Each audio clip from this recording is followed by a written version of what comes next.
우리 모두는 똑같은 인생을 공평하게 부여받고 삽니다. 저도 제 인생을, 여러분도 여러분의 인생을 공평하게, 동일하게 받고, 우리 각자가 공평하게 받은 그 인생을 붙들고 매일매일 우리의 인생을 살아갑니다. 우리 모두가 각자의 인생을 공평하게 부여받았다는 점에서는 동일하지만, 그러나 그 받은 각자의 인생을 어떻게 살아가는 것인가 하는 인생의 내용과 삶의 모습은 전혀 다르죠. 여러분은 여러분의 삶의 지금까지의 삶을 돌아보시고 여러분의 인생의 내용과 삶의 모습을 돌아보고 평가하신다면 어떻게 여러분의 삶을 평가하시겠습니까? 오늘 본문에 보면 두 사람이 나옵니다.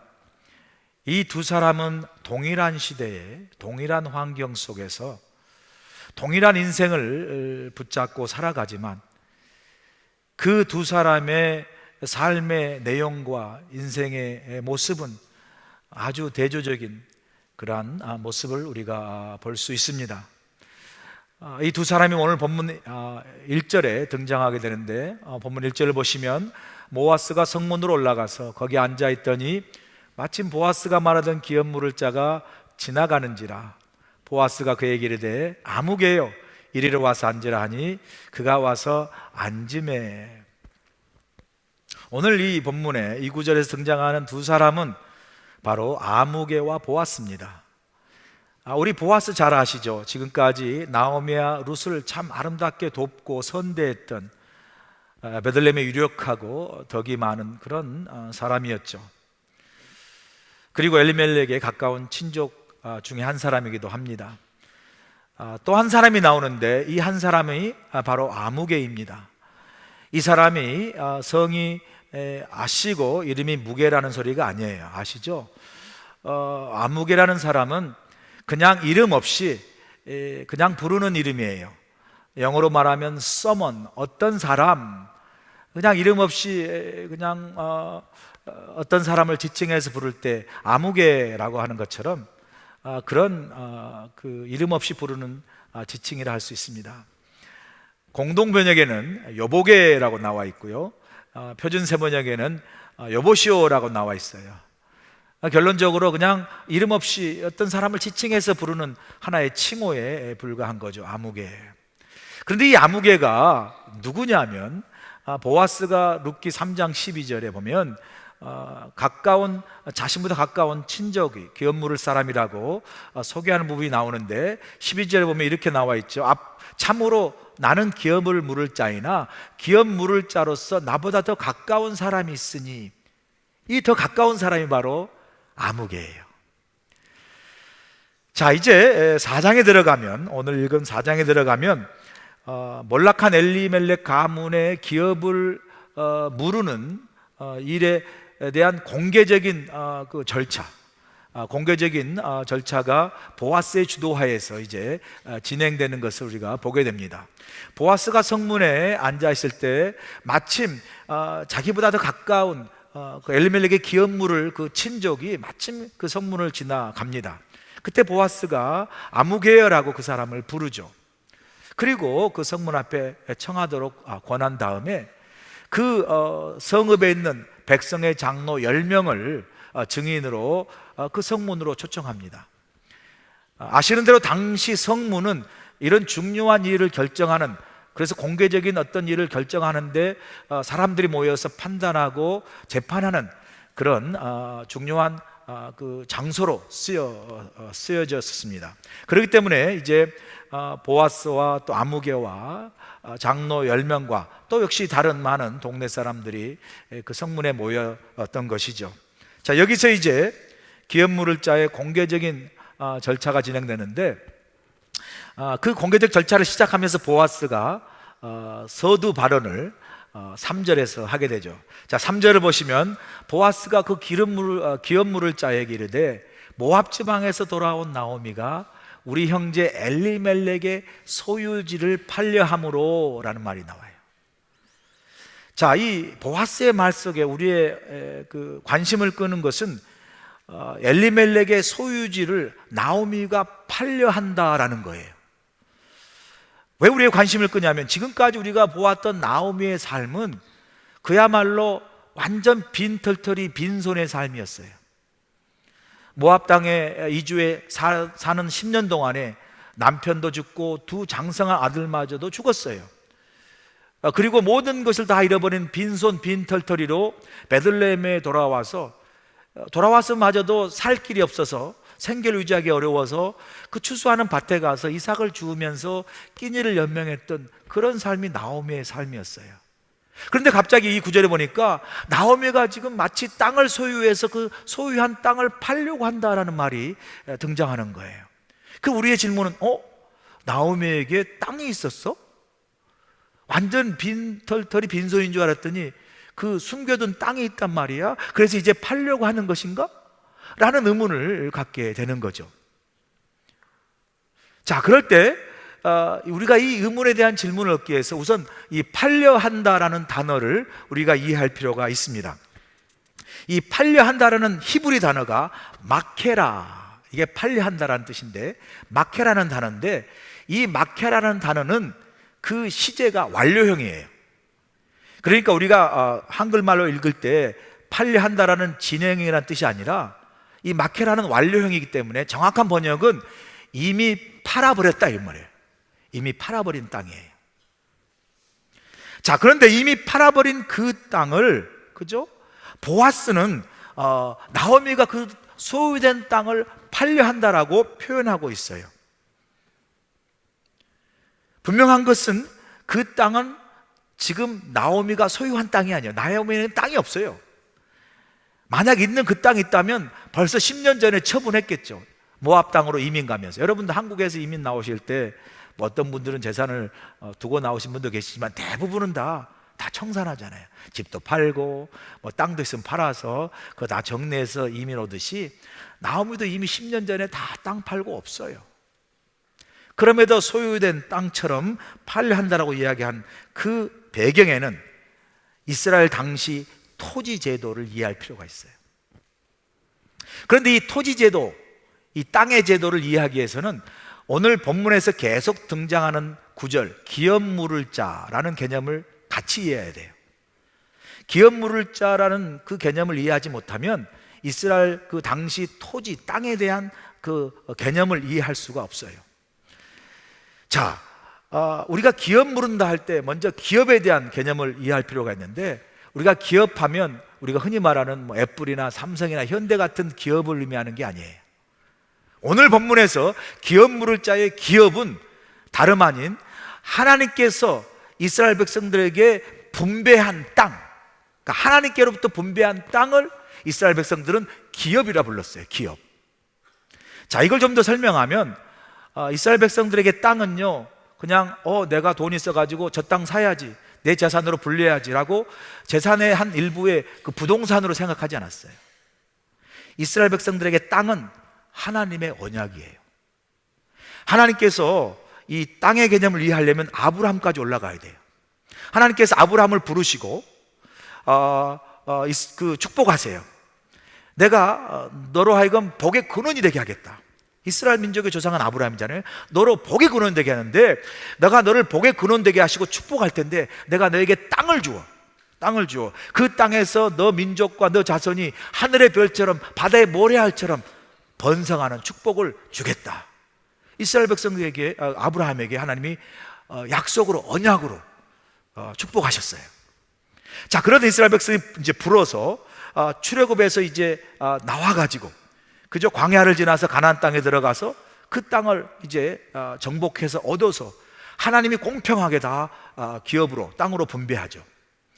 자, 그럴 때 이스라엘 백성들이 그 땅을 내가 살 곳이 필요해서 내가 싸워서 내가 얻은 땅이다 이렇게 생각하지 아니하고, 그들이 분배받은 그 땅은 하나님께서 이미 아브라함에게 약속한 그 언약을 마침내 성취시켜서 하나님께서 이 땅에서 하나님의 백성으로 살도록, 그래서 그 땅에서 그 가문 대대로, 그죠? 지파 대대로, 혈통 대대로 그 땅에서 하나님이 주신 그 기업을 가지고, 그죠? 땅이 기업인데 하나님이 주신 그 땅 기업을 가지고 살도록 하나님이 우리에게 주신 언약이요, 그 다음에 그 언약의 성취로 땅을 주셨다는 거예요. 그래서 그 땅에서 대대로 기업 삼아 살도록 주신 땅이기 때문에 이스라엘 백성은 땅은 그냥 땅이 아니라 하나님의 기업으로 받은 땅이에요. 자, 그래서 그 땅을 받은 가문이나 지파는 그 땅을 가지고 계속 살도록 되어 있어요. 하나님이 주신 기업이니까. 그런데 살다 보면 어려운 일이 생기잖아요. 살다 보면 갑자기 사업이 어려워지고, 살다 보면 갑자기 뭐 병이 나고, 갑자기 경제적으로 어려워가지고 우리가 가진 재산을 팔아야 될 그런 일이 있는 것처럼 이스라엘 백성도 살다 보면 그 땅인, 기업인 땅을 팔아야 할 일들이 생긴다는 거죠. 그래서 하나님께 받은 그 땅을 파는 거예요. 팔아서 어떤 필요와의 경제적인 유통을 하는 거죠. 하나님이 그런 그 어떤 우리의 삶의 그 약한 부분을 아신 것이죠. 그래서 하나님께서 이스라엘 백성에게 약속으로 준 그 기업의 땅을 각 지파나 가문이 그대로 유지하며 살도록 특별한 안전장치를 주셨어요. 그게 뭐냐면 희년제도예요. 희년제도. 자, 희년제도는 뭐냐면 50년이 되면 어떤 사람이 자기 소유된 가문의 어떤 지파의 땅을 팔았어요. 누구에게 팔았어요. 그러나 50년이 되면 그 땅을 무조건 다 누구에게요? 원래 소유된 그 가문의 그 가족에게 돌려주어야 돼요. 혹은 그 50년 되기 전에도 내가 내 가문의 기업으로 하나님께 받은 땅을 팔았어요. 경제적 어려움으로. 그런데 이제 돈이 생겼어요. 그래서 그 하나님이 내게 물르신 땅을 사고 싶어. 그럼 내가 돈이 있어서 판 그 사람에게 내 땅을 이제 내가 사고 싶으니까 자, 돈을 받고 돌려달라 그러면 NO! 지금 이 땅은 이미 시가가 10배나 올라가지고 못 준다고. 그리고 알다시피 이 땅에다가 지금 내 집을 지었으니까 못 준다고 이렇게 말 못해요. 무조건 다 그 원주인에게 돌려주어야 돼요. 그게 바로 하나님께서 정한 희년제도와 그 기업에 대한 땅의 하나님의 원리예요. 자, 그런 점에서 감안할 때 잘 보세요. 나오미가 엘리멜렉 소유된 땅을 팔려고 한다는 것은 지금 팔고 없는 땅이에요. 그렇지만 팔고 없는 그 땅의 소유권은 산 사람에게 원래 있잖아요. 비록 산 사람이 그 땅을 가지고 뭐 자기가 원하는 걸 할지 몰라도 원래 그 소유된 땅은 여전히 원래 가문의 기업으로 받은 그 가문의 소유된 땅이에요. 소유권은. 자, 그래서 이 나오미가 자기 엘리멜렉 남편이 가진 땅의 소유권을 팔려고 한다는 건 다른 말로 하면 그 땅의 소유권을 양도한다는 말이에요. 자, 그러면 여기서 이제 기업 물을 자라는 개념으로 이어져야 돼요. 자, 기업 물을 자, 이런 개념을 이해를 가지고 기업 물을 자는 뜻은 무슨 뜻이냐면, 기업 물은다란 말은 히브리 말로 고엘이란 뜻이에요. 고엘. 이 고엘이란 말은 무슨 말이냐면 되찾다, 무르다, 돈 주고 다시 사서 구속하다, 도로 찾다라는 말이에요. 자, 그래서 이 기업 무르는 제도를 다른 말로 고엘 제도라고 이야기하는데, 이 고엘 제도를 한마디로 정의하면 이거예요. 누군가가 잃어버린 것, 그 땅이든 누군가 잃어버린 것을 되찾아주고 돌려주고 회복시켜주는 것을 고엘 제도라고 그래요. 기업 무르는 제도. 자, 그러면 이 기업 물을 자, 고엘이 되는 사람, 그죠? 누군가의 잃어버린 것을 찾아주고 되찾아주는 그런 책임을 맡은 사람을 고엘, 기업 물을 자라고 이야기하는데, 그 기업 물을 자에게 중요한 두 가지 책임이 있는데, 말씀드린 대로 그 친척의 팔아버린 땅을 도로 사주어야 돼요.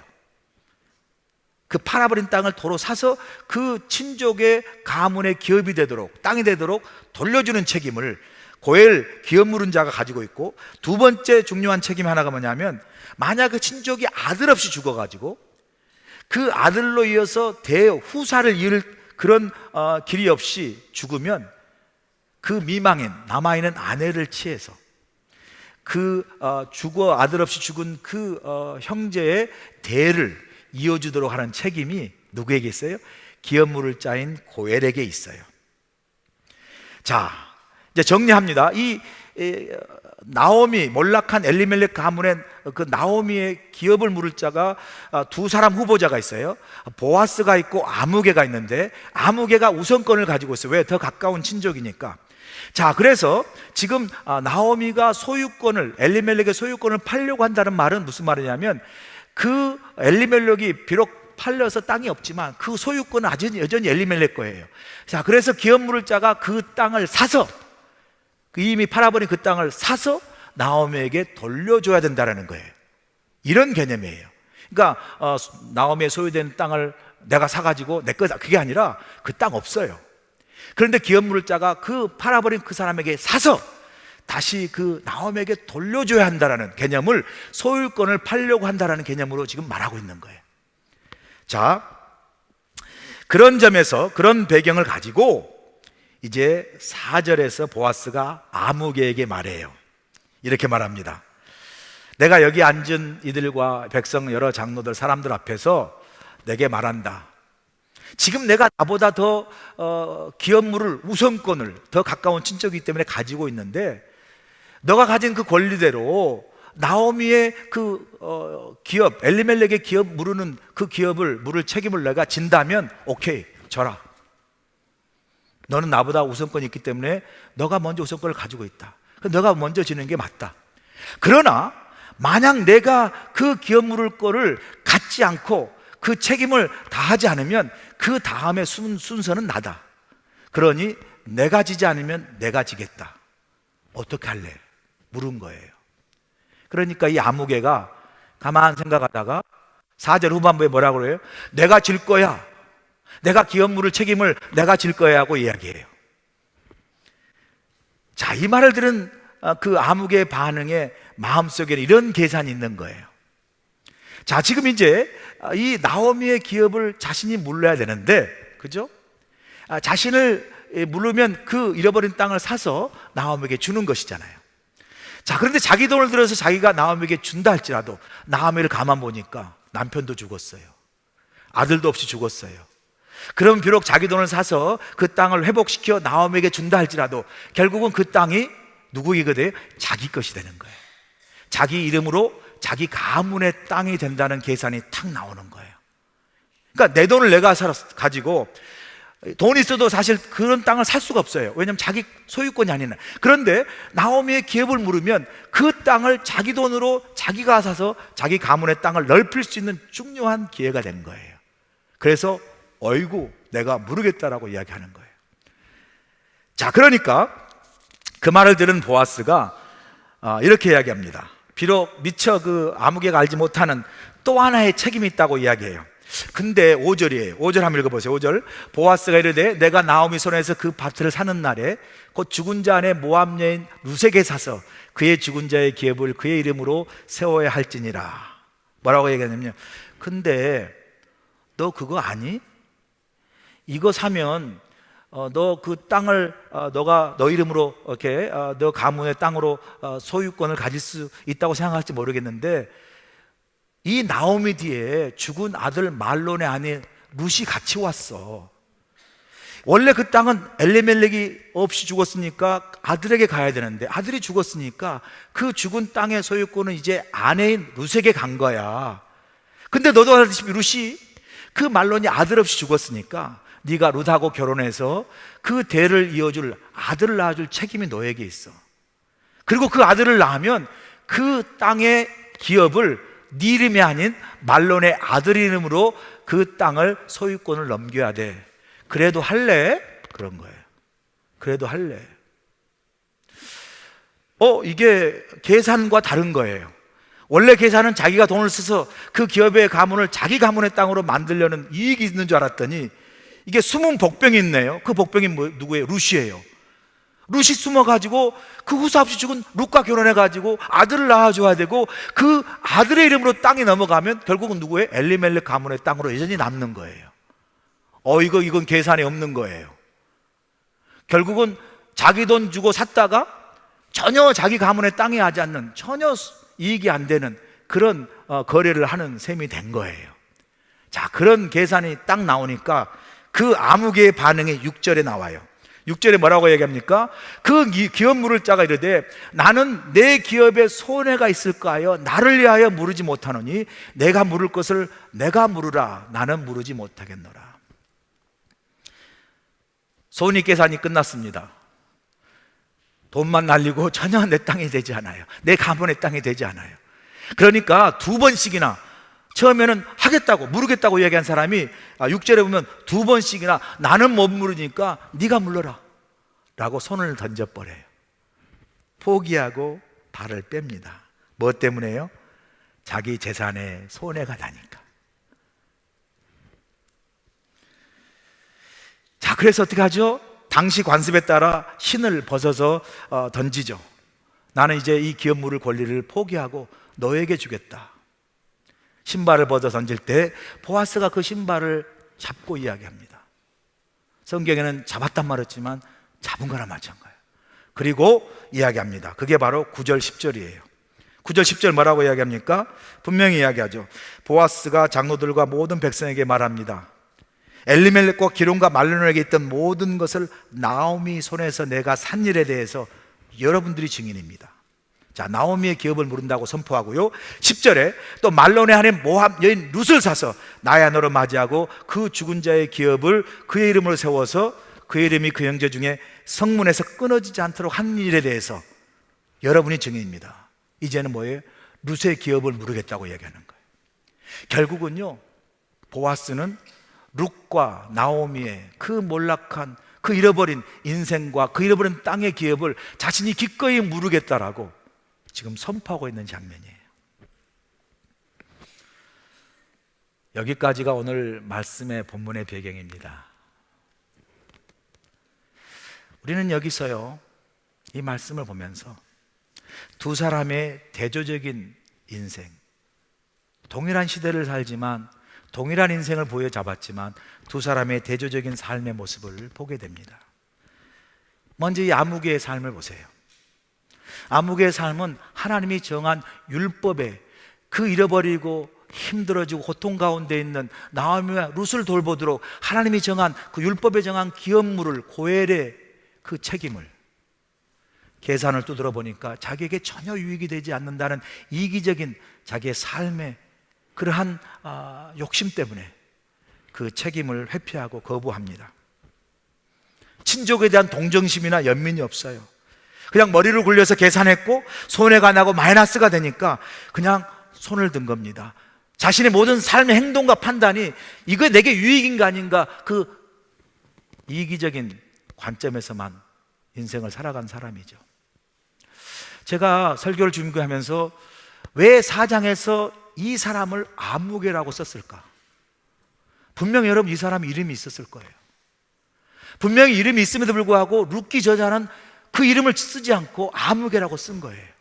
왜 그랬을까 생각하다가 이런 생각이 드는 거예요. 룻기 저자가 볼 때 이 사람은 그냥 자기 이익에만 쫓는 사람이에요. 이게 이익이 되면, 손해가 되면 그 손익을 따라서 삶을 그냥 자기만을 위해 살았어요. 그래서요, 이 사람 인생에 석자 이름을 기록할 만한 그런 가치가 별로 없다고 생각하지 않았을까? 이름을 안 쓰고 그냥 아무개라고 써도 별로 삶에 어떤 의미가 있고 목적이 있고 가치가 있는 많은 것을 기록할 만한 인생이 없는 인생이었기 때문에 그저 이 사람의 인생을 그냥 아무개라고 그 사람의 인생을 기록하고 정리하지 않았을까, 그런 생각을 제가 하게 됩니다. 그런 점에서 보아스의 인생은요, 우리에게 많은 삶의 교훈과 도전을 줍니다. 참 우리가 배워야 할 인생과 믿음의 교훈이 있어요. 보아스 삶을 통해서 우리가 배우게 되는 믿음의 교훈이 뭐죠? 첫 번째 보니까 보아스는 자기 손익계산보다 하나님 말씀에 순종한 믿음의 사람이었습니다. 여러분, 보아스가 5절에 보면 네가 이 일을 맡게 되면 나오미 기업뿐만 아니라 그 과부된 룻까지 취하고 후대까지 이어서 그 기업을 이루어 그러한 책임이 있는 걸 모르냐라고 이야기하는 걸 보면, 룻은요, 기업 물은다는 의미가 보아스는 기업 물은다는 의미가 무엇인지 너무나 정확히 알았어요. 왜 보아스도 계산 안 해봤겠어요? 보아스도 계산해 보니까 이게 결국은 자기에게 전혀 유익이 없는, 별로 도움이 안 된 그러한 손해적인 것인 것을 알았음에도 불구하고 보아스는요, 하나님께서 명령하신 율법의 말씀에 따라서 기업 물을 자의 책임을 신실하게 감당한 거예요. 자기의 이기적인 손익계산보다 믿음을 선택합니다. 오늘날 우리는요, 참 빠른 계산, 그죠? 우리 손익계산에 아주 익숙해요. 어떤 일 하면서 이게 내게 유익이 있나 없나, 내게 손해가 되고 혹은 이익이 되는가, 이 경제적인 그런 관점에서 참 많이 생각해요. 사람들을 사귈 때도 저 사람이 내게 유익이 있나, 손해가 되나, 그걸 따라서 사람도 만나기도 합니다. 그게 교회 우리 신앙의 모습까지도 있어요. 하나님께서 어떤 일을 이루시고, 하나님 어떤 역사와 어떤 비전을 이루시고, 그걸 위해서 우리에게 동참하고 그 사명에 참여할 것을 부르실 때 우리는 많은 경우 그 앞에서 주저해요. 이게 내게 재정적으로 손해인가 유익인가를 보고요, 정말 이게 혹시 내가 하다가 내가 혹시 불이익을 당하지 않을까, 혹시 내가 지금 즐겁게 사는 이 편안함에 불편하고 방해가 되지 않을까 라는 많은 우리의 손익계산을 통하여 하나님의 일에 참 망설이고 주저할 때가 많아요. 어제 한 우리 교인과 성도님과 대화하는 시간을 가졌어요. 열심히 교회에서 참 봉사하는 걸 보면서 제가 감사했습니다. 늘 우리 성도님들이 교회에서 열심히 봉사하면 참 감사해요. 고맙고요. 제가 가까이 가서 성도님 감사합니다, 수고 많으세요 이렇게 했더니 그 성도님 그러세요. 저는 이 일이 참 기쁩니다. 제가 이 봉사하고 이 섬기는 이 일이 하나님과 나와 함께하는 시간이고, 하나님과 기도하는 시간이고, 하나님과 정말 은혜를 나누는 정말 좋은 시간이고 행복한 시간입니다. 그러면서 이야기하는데 너무 감사한 거예요. 너무 고맙지 않아요, 말씀이. 대화 중에 그분이 또 그렇게 말씀하세요. 목사님, 사실 제가 이 시간에요, 밖에 나가서 일하면 200불을 더 벌 수 있습니다. 200불. 그런데도 그 200불보다 이렇게 주님 앞에 이 일을 맡고 정말 섬기고 이 일을 감당하는 이것이 내게는 정말 기쁩니다. 할렐루야. 그 말에 또 더 은혜가 되는 거예요. 손익계산으로 따지면 200불 손해고 밖에 나가서 일하면 훨씬 더 낫겠지만, 그러나 그것보다 하나님 앞에 믿음으로 그 일을 감당하는 것이 즐겁다고 고백하는 그 마음이 얼마나 감사한지요. 어제 또 우리 교회 젊은 자매가 그 제단에 주님 앞에 감사의 물을 드렸어요. 제가 보니까 젊은 자매가 감사의 물 드리기에는 상당히 큰 액수예요. 그래서 깜짝 놀랐죠. 그래서 그 감사의 물 봉투를 보니까 이렇게 쓰여져 있어요. 처음 열매를 하나님께 드립니다. 처음 열매를 하나님께 드립니다. 제가 생각하는 그 처음 열매가 아마 이 자매가 아마 월급을 받은 그 정도 액수 같아요. 처음 받은 처음 받은 열매를 하나님께 드립니다. 예전에는요, 우리 신앙에 참 처음 익은 열매, 처음 받은 열매를 하나님께 드리는 일이 많았어요. 그래서 젊은 사람도 뭐 월급을 받거나 뭐 일을 처음 시작할 때 그 받은 월급을 하나님께 드리는 그런 일이 있었지만, 요즘은요 보기 힘들어요. 더군다나 젊은 자매니까 처음 월급 받았을 때 그 월급에 쓰고 싶은 돈이 얼마나 많았겠어요. 루비통 가방도 사고 싶었을 거고, 또 뭐 그냥 향수도 사고 싶었을 거고, 이쁜 옷도 사고 싶을 거고, 뭐 화장품도 사고 싶고, 아마 그 받은 월급보다 훨씬 사고 싶은 목록이 더 비쌌을 거예요, 제 생각에. 그런데 그 젊은 그 원하는 마음으로 비춰보면 그렇게 다 첫 월급을 첫 열매를 드리는 게 바보 같고 손해나는 일이지만, 감사하게도 그 젊은 자매가 첫 열매를 하나님께 드립니다라고 드리더라는 거예요. 자신의 어떤 젊은 날에 써야 할 많은 이익과 그런 어떤 원함보다 하나님 앞에 믿음으로 그 예물을 첫 열매를 드리는 그 믿음이 참 귀한 줄로 믿습니다. 저는요, 그 자매의 인생이 밝다고 믿습니다. 그리고 그 젊은 자매의 믿음을 가진 젊은 자매가 있는 우리 교회의 미래도 밝은 줄로 믿습니다. 여러분, 우리가 믿음 생활할 때요, 세상이 말하는 손익 계산으로 따지면요, 절대로 믿음 생활은 이익이 되는 거 아니에요. 오늘 여러분 주일날 예배 나오는 것도 손해입니다. 가스값 써야 되죠. 그죠? 오늘 이 시간 나와 앉아 있어서 뭐 직장에 안 나가고 뭐 사업지 안 나간 것도 손해죠. 밖에서 뛰면 최소한 200불, 300불도 벌 수 있는데 지금 이 자리에 왜 앉아 계세요? 라고 손익을 따지면 손해라니까요. 절대로 신앙생활을 손익계산으로 따지면 절대로 손해날 수밖에 없는 적자 구조지만, 그러나 여러분 이거 아셔야 돼요. 우리는 하나님 안에서 가지고 있는 또 다른 계산법인데 그게 바로 믿음의 계산법이에요. 우리가 하나님께 예배할 때 하나님께서 뭐 돈을 200불, 300불 주시진 않지만 하나님께 예배할 때 우리 마음이 예배를 드릴 때 감사하잖아요. 기쁘잖아요. 하나님 나와 함께 하시는 게 정말 위로가 되잖아요.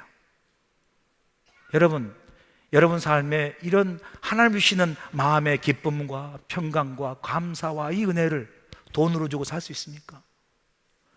여러분 돈으로 뭐 편안함은 살 수 있을지 몰라도 하나님 주신 참된 평강은 못 사요. 돈으로 쾌락은 살 수 있을지 모르지만요, 하나님이 우리 안에 주신 참된 즐거움, 기쁨은 살 수 없어요. 여러분 돈으로 헬스 인슈런스, 생명보험, 건강보험은 살 수 있지만 그 돈으로 생명 못 삽니다. 생명은 하나님이 주신 거예요. 생명은 하나님이 지키고 보호하실 때 우리에게 생명이 유지되고 생명의 은혜를 누리게 될 줄로 믿습니다. 이건 돈 주고 살 수 없는 거예요. 여러분, 여러분 살면서요, 세상의 손익계산보다 정말 하나님 앞에서 하나님의 믿음을 선택하는 용기를 가질 간절히 축원합니다. 그 믿음의 선택은요, 하나님이 반드시 그 선택으로 여러분의 삶을 축복되게 하세요. 당장은 손해인 것 같지만 이곳에 예배드리고 채워진 하나님의 은혜가 우리 영혼 속에 풍성히 임할 때 영혼이 잘된 같이 여러분의 삶과 범사가 강건해지는 축복이 저는 임하게 될 줄로 믿습니다. 이게 믿음의 계산법이에요. 보아스는요, 자신의 손익보다 하나님의 말씀을 믿음으로 순종하며 선택했어요. 그래서 메시아 혈통을 이루는 가문의 이름을 남기는 축복을 받았어요. 저와 여러분이 하나님 앞에 믿음의 선택으로 하나님이 여러분의 인생을 세워서 축복하시는 은혜를 경험하길 간절히 축원합니다. 두 번째 보니까 보아스는요, 자신의 이익만을 쫓아 사는 삶을 넘어서 다른 사람을 돕고 희생하고 섬기는 헤세드의 삶을 살았어요. 여러분 헤세드 아시죠? 사랑, 인애, 긍휼, 이게 헤세드예요. 자신이 굳이 책임 물어야 할 책임도 없어요. 자신도 이것을 물으면 골치 아프고 손해보는 거 알아요. 그러나 오늘 본문에 보니까 보아스는 자신의 책임을 기꺼이 물을 뿐만 아니라 자신을 희생해 가면서 그 나오미와 룻 두 여인의 인생을 책임지는 그런 놀라운 희생과 헌신의 헤세드의 삶을 보여줘요. 우리도 역시 여러분 보아스처럼 우리 자신의 이익만을 위해서가 아니라 하나님이 기뻐하시는 일을 위해서 우리가 희생하고 헌신하는 삶을 살아갈 수 있기를 간절히 소원합니다. 제가 왜 이야기를 하냐면요, 하와이에 사는 우리가요, 특별히 이 헤세드의 삶을 살아야 돼요. 나의 이익만이 아니라 더 큰 하나님이 기뻐하시는 더 큰 대의를 위해서 우리가 섬기고 희생하고 헌신하는 삶을 특별히 하와이 사는 우리는 그렇게 살아야 된다니까요. 왜냐면요, 우리 이민 역사의 뿌리가 그래요. 우리 이민에 먼저 와서 살아온 이민 선배들의 삶이 그래요. 제가 요즘 복음방송에서 하와이 복음방송에서 하와이 이민 역사와 기독교 역사를 다큐멘터리로 TV로 만들고 있습니다. 그와 관련해서 제가 그 박신호 목사님 복음방송을 이렇게 운영하시는 그 목사님과 대화도 했는데, 그런 와중에 제가 지난주에 중앙일보 하와이 이민 다큐멘터리, 예전에 연재했던 중앙일보 하와이 이민 다큐멘터리를 읽는 기회를 가졌는데, 그 자료에 보니까요, 여러분 놀라지 마세요. 우리가 나라를 잃어버린 그 순간부터 1945년 해방이 될 때까지 하와이를 중심으로 하는 미주 이민자들이 한국의 독립자금으로 해방될 때까지 무려 250만에서 300만 불을 보냈어요. 좀 놀라세요. 250만, 300만 불인데 이게 지금 돈으로 하면 5천만 불. 그거를요, 이 하와이는 이민 우리 선배들이 자신의 그 삶, 10불, 15불 받아가면서 사는 그 삶 속에서도 돈을 정말 헌신해서 모아서 독립자금으로 보내는 희생에 있었기에 우리가 독립이 된 거예요. 보세요. 그 당시 하와이에 살고 있던 우리 교인이었다고 그래요. 그 안정성 할머니, 우리 교인이었던데, 그분 이런 말 했어요. 그 다큐멘터리 보니까 우리는 한국에 있었으면 다 죽을 사람이다. 그러니까 생명 대신에 돈을 바치자. 그런 표현을 내세워 혈성금, 우리의 생명을 바쳐드리는 돈이라죠. 혈성금이라는 이름으로 한 달에 한 얼마씩 바치기로 했어요. 그래서 외국 사람들이 말하기를 저 한국 사람들은 독립에 미친 사람들이라고 그랬지요. 그런데 그나마 현금 가지고 있는 사람들이 적으니까 내달 월급에서 내가 낼 터이니 이달에 얼마를 졌습니다, 미리 적습니다 하고 그만큼 열성으로 독립자금을 우리가 보냈습니다. 아니, 가압을 해서 내가 다음 달에 돈을 타면 이만큼 독립원금, 독립자금을 대겠습니다라고 가압을 해 가면서까지, 자신의 삶을 희생해 가면서까지 독립을 도왔던 그 이민의 뿌리가, 그 헷세드의 삶의 뿌리가 우리 하와이에 있어요. 하와이에. 여러분, 도산 안창호 선생 아시죠? 안창호 선생님이 이제 독립운동을 꿈꾸고 미국으로 유학하는 과정에 이제 한국을 떠나서 샌프란시스코 가는 길에 그 배가 얼마나 길어요. 망망대해 사람이 지쳐가지고 낙심되고 막 그럴 때 어느 순간 이 하와이를 지나가다가 사람들이 보니까 섬이 나타나고 산이 보이니까 와, 섬이다, 산이다라고 사람들이 다 지쳐 죽어가다가 그냥 그 섬과 산을 보면서 희망과 용기를 가지고 외쳤다고 그래요. 그때 그 외침 속에, 군중 속에 도산 안창호도 선생님도 계셨어요.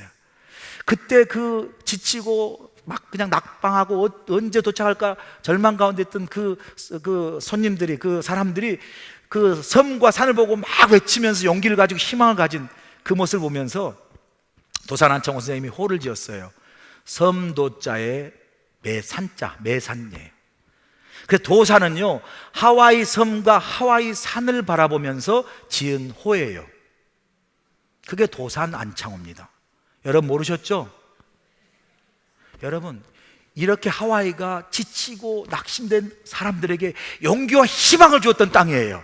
그래서 도산이라는 그 이름을 지을 정도로 하와이의 섬과 산이라는 그 호를 지어서 나라의 희망과 용기를 주었던 안창호 선생님이 탄생한 것처럼 우리 하와이가 그저 우리 인생만이 아니라 우리의 그 이민 역사, 선조들의 뿌리를 담아서 저와 여러분이 우리의 삶을 넘어 이 희생과 섬기와 용기와 소망을 주는 헷세드 삶을 살아갈 주님을 간절히 축원합니다. 마지막으로 여러분, 이 보아스를 보면요, 예수님의 삶이 생각나요. 여러분 그거 아세요? 예수님이 우리의 기업 물을 자가 되셨어요.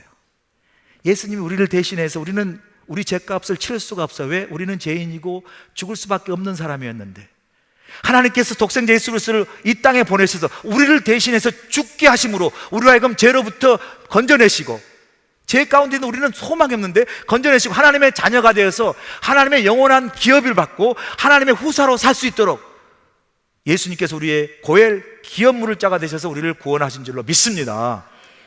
여러분, 예수님이 우리의 기업 물을 자가 되시고 고엘이 되셨어요. 우리는 이 고엘의 은혜를 지금 갖고 삽니다. 십자가의 죽으심이요, 예수님의 그 기업 물을 자 고엘의 사랑을 절정으로 표현해 주는 거예요. 이 십자가에 죽으신 고엘, 기업 물을 그 역사가 없었으면요, 우리는 기업은 끊어졌어요. 우리는 죄로 죽었어요. 그러나 그 십자가에 죽으신 그 고엘, 기업 물을 자의 은혜로 말미암아, 고엘의 은혜로 말미암아 기업 끊어 죽을 우리의 인생이 살아서 자녀되게 하시고 하나님의 귀한 구원의 영생의 기업을 우리가 누리고 사는 줄로 믿습니다. 제가 이 말씀 드리는 건 이제 이 고엘의 은혜를 받은 우리가 다시 하나님의 나라와 하나님의 사랑을 전하는 이 기업 물을 자 고엘의 삶을 살아야 되는 거예요. 우리 주위에 나오미의 룻처럼 삶의 어려움과 고통 가운데 신음하고 소망이 잃고 참 낙심 가운데 있고 어려움 가운데 있는 사람들에게 우리가 하나님의 사랑으로 그 사람에게 소망을 주고 그 사람에게 회복을 주는 그러한 은혜를 함께 나누고 그 사람에게 정말 힘을 주는 그러한 축복의 통로의 삶을 사는 것, 이것이 바로 고엘의 삶을, 기업물을 정신으로 살아가는 우리 믿는 그리스도의 삶인 줄로 믿습니다. 여러분 주위를 보세요. 내가 누구의 고엘의 은혜를 나누어야 할 사람인가? 나는 이미 하나님 죽을 수밖에 없는 나를 하나님이 고엘의 은혜로 기업 물을 짠 예수 그리스도 은혜로 살게 하셨잖아요. 이제 우리로 하여금 그 고엘 은혜를 가지고 이제는 하나님 나라를 세우는 하나님의 기업물을 자로 우리를 살도록 부르신 줄로 믿습니다. 저와 여러분의 삶이 이제는 하나님의 나라를 세우는 기업물을 자의 삶을 사심으로 여러분 주위의 보아스처럼 우리 인생을 그냥 이름 없이 아무개로 살지 마시고요, 이름 없이 그냥 내 육신만을 위해 사는 아무개 인생이 아니라 보아스처럼 하나님의 햇새들을 여러 곳에 전하면서 나를 통하여 우리 교회와 여러분의 삶의 주의가 하나님의 나라가 세워지는 하나님의 기업물을 짜 고열의 인생을 살아가시기를 주를 간절히 축원합니다. 기도하시겠습니다. 살아계신 아버지 하나님, 감사합니다. 오늘도 아무개와 보아스 두 사람의 인생을 바라보게 하시고 우리의 인생이 그저 우리의 유익만을 쫓는 아무개 인생으로 살지 않게 도와주시옵시고, 보아스처럼 하나님의 은혜를 힘입고 그 삶을 통하여 정말 하나님의 햇세대의 사랑을 나누어 기업물을 짜 고열의 은혜로 우리가 살았던 것처럼 우리의 삶을 통하여 복음을 통하여 하나님 나라 이 땅에 아름답게 세워가는 하나님의 축복과 하나님의 사랑과 하나님의 햇세대의 은혜의 통로로 기업물을 짜 인생으로 고열의 믿음의 삶으로 살아가는 우리 모두가 되도록 축복하여 주시옵소서. 예수님의 귀하심으로 감사하며 기도합나이다. 아멘.